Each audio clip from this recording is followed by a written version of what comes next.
Iraq has often been in conflict with Kuwait.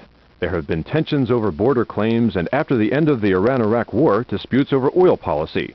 Talks between the two countries broke down, and on August 2, 1990, Iraqi leader Saddam Hussein ordered the invasion of Kuwait.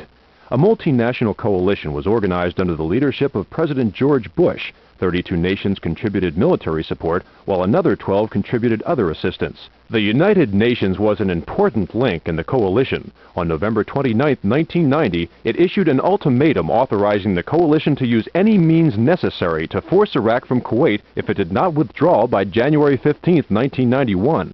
As the deadline approached, both sides assembled formidable forces for major air and land battle.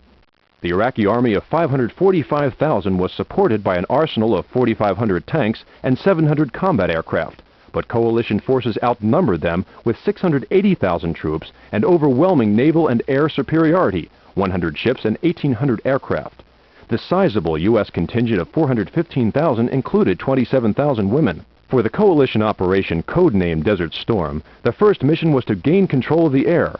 On January 16th, a combined attack of cruise missiles and sorties were aimed at Iraqi air bases, command centers, and missile launchers. Iraq retaliated by launching Scud against cities in Israel and Saudi Arabia. The worst happened in Dhahrain, Saudi Arabia, where parts of a Scud hit an American barracks. By January 23rd, a week after the opening attack, the coalition achieved air superiority.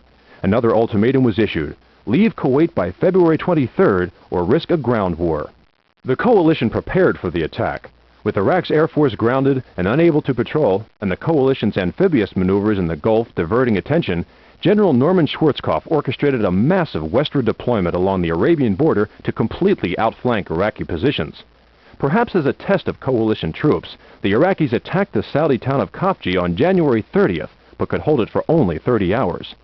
February 23rd came and went. Then on the 24th, the main offensive began, so fierce that it would last only 100 hours.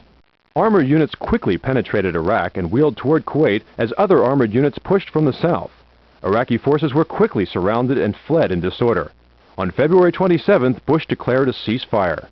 Saddam Hussein still remained in power, with enough might left to crush two rebellions, the Kurds in the north and the Shiites in the south.